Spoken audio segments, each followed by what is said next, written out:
Hi, I'm Tony Russo, and this is In Case You Missed It from Kates-Boylston, a weekly rundown of news about the funeral industry for the week ending Friday, September 13th, 2024.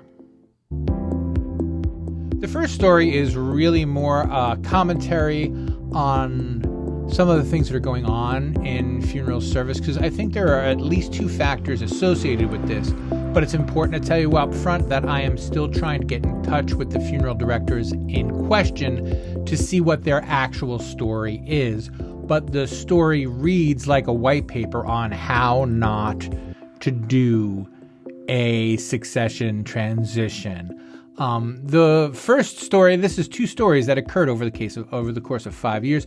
The first story is entitled Yazel buys Zeiner, and this is a case of the Zeiner Funeral Home being put up for sale by Ty Zeiner, who said that he wanted to retire and not retire, but he wanted to step back, spend more time with his kids, spend more time visiting them because they lived out of state, and not work so hard. But he did want to stay on board, and he did want to continue to live in the funeral home, and this is in Marion, Kansas. Brad Yazel, who was the person who bought the funeral home group, was fine with that. He had been managing a group, and he bought 5 funeral homes from Ty Zeiner and changed the name to Yazel-Megli Funeral Funeral Homes. And together they served families for a number of years. Then this week on September 10th, the local paper reported that Zeiner was given approval to build a brand new funeral home in Marion, Kansas, actually just outside of Marion, Kansas, where Mr. Yazel is still running the show for all of the other funeral homes. Obviously, Mr. Zeiner, I don't know if it's obvious, but what happened was Mr. Zeiner's name has been dropped from the funeral home names that Yazel owns. And it's interesting because we have Kates-Boylston has presentations all the time. We have webinars and we have in-person events. And a lot of times we'll have people come and talk about succession and some of the things that can be fraught. People often don't know what their funeral homes are worth, that kind of thing. And there's always a throwaway line in these presentations like, and you want to make sure that the funeral director you bought it from doesn't decide he wants back in the industry and come back after a couple of years and open a funeral home. And every time I hear that, I'm always a little like, how often does that happen? But it happens often enough to make it into the story, and it happened here. The other thing, and it is related to another story that we have coming up, and in case you missed it, is I wonder how much this had to do with the recent dissolution of no-compete clauses. I have seen a number of funeral homes that are just all of a sudden opening up. Like I made a joke in this week's edition that was out on Thursday the 12th that, people really aren't opening a lot of funeral homes from scratch anymore, but that's not necessarily the case. People are striking out on their own, and I wonder if it's because they can. And I'll talk about that in the next story. I'm going to read part of this because I don't want to get the names wrong. It is Sean and Ann Devlin, who are newlyweds. They are in their mid-20s, and they just bought one of the iconic restaurants in Bennington, Vermont, with the idea of transforming it into a funeral home. They hope to be up and running in March. The couple actually met at the nearby Mar Funeral Home, M-A-H-A-R, it could be Mahar Funeral Home, and have worked there together. Sean has been working there since he was 16, and got a job there a few years ago. And then recently, they decided to strike out on their own. 2 years ago, the Mahar Funeral Home was added to the Rawlings group of funeral homes, and Sean and Ann decided that they wanted to have a locally owned, family owned funeral home in their hometown of Bennington. And so that is just what they've done. And this is something that legitimately wouldn't have been possible this time last year. If they wanted to open their own funeral home and they signed a non-compete clause in their hiring contract, they wouldn't have been allowed to. I do not know if they had a non-compete clause. I do know that this is, again, looking a little bit like a trend where we have a lot of young people who are just starting their own funeral businesses. Many are starting them kind of like as freelancers out of storefronts, very much like you may see in England. And we'll have some stories coming up in FSI on those, but it's worth thinking about.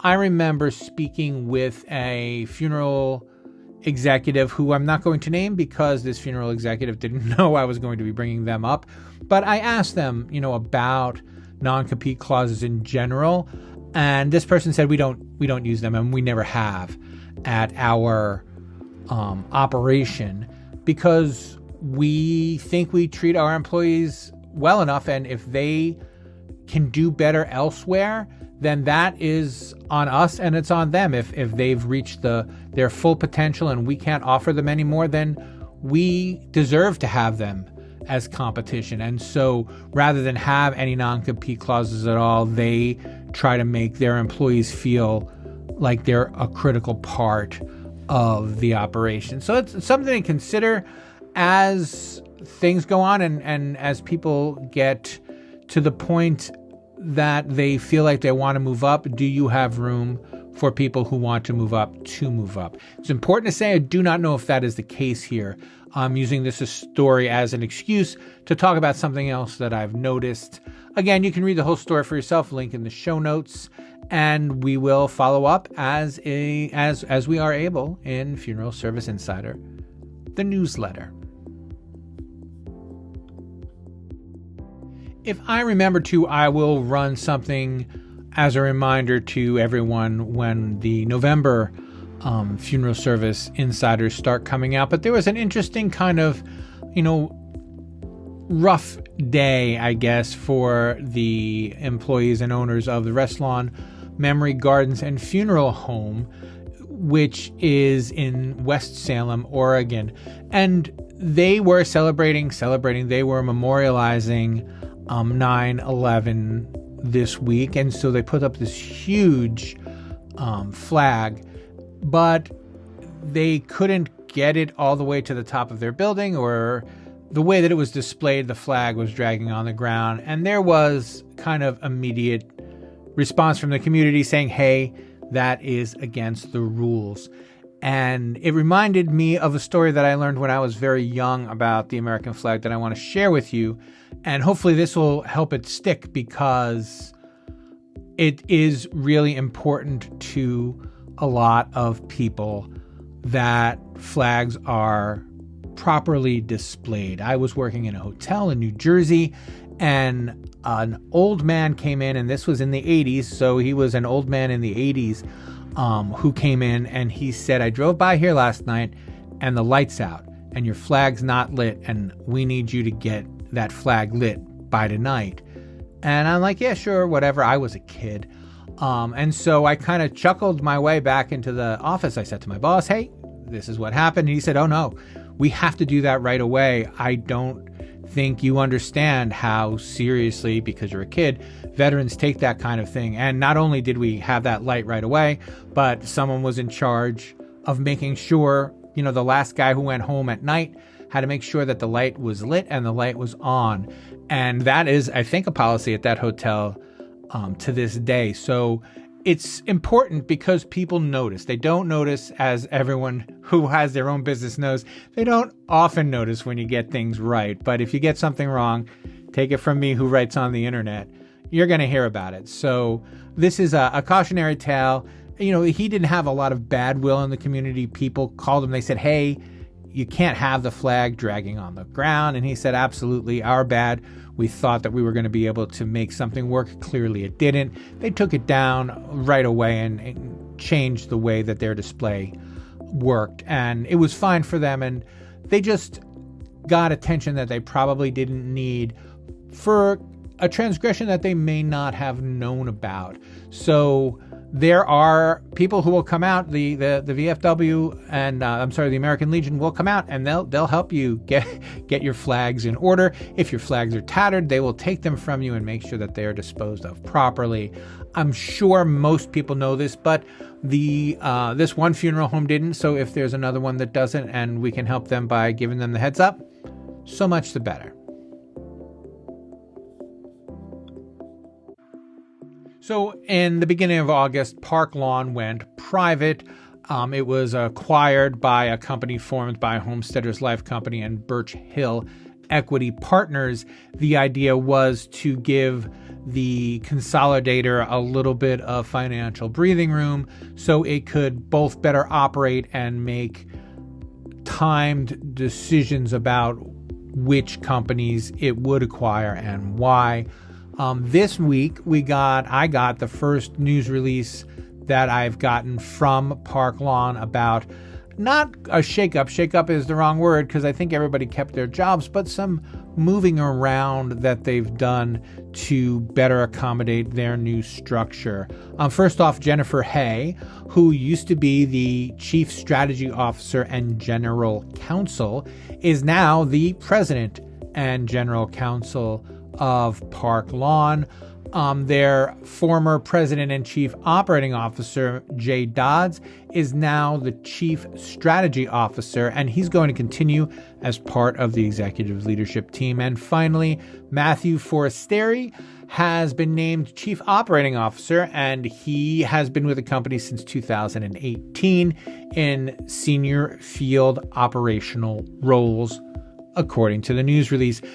Parklawn also picked up some funeral homes. They picked up a group in North Carolina and in Texas. So they are back in the acquisition business for real with these acquisitions, I think we can say. For more information, please check the show notes. We'll have a link to their news release where you can see the names of the funeral homes and all of the prettier words that they put around what I just told you, if that's something of interest. And that will kind of wind us up for the week. I do want to take a moment to not only thank you for listening, but thank you for listening to our bonus episode. If this is the first one you're catching, or if you watch us exclusively on YouTube, we have started releasing bonus episodes on Wednesdays. We'll do that for the next 6 or so weeks as we promote our upcoming event. The upcoming event is Advances in Funeral Service Innovations. It's a live event. It's in Texas. We're going to have a bunch of speakers, and I'm interviewing each of the speakers for just 10 minutes or so. Not so much to give away the store and not so much to sell what they're selling, but to contextualize their talk, which has been great so far. I've spoken with Tyler Anderson, who will be out next Wednesday, and already out this week is Welton Hong of Ring Ring Marketing, and he talked about how important it is to make sure you have the basics before you start spending money.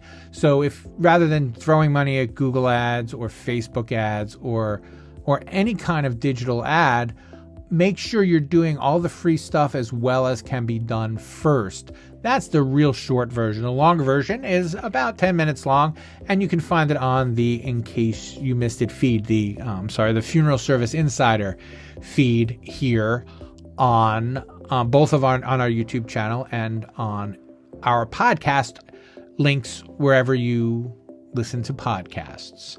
Funeral Service Insider is a Kates-Boylston production. It was written, edited, and videoed by me, Tony Russo. Thank you so much for listening. Please subscribe wherever you're doing it, and we will catch you next time on In Case You Missed It.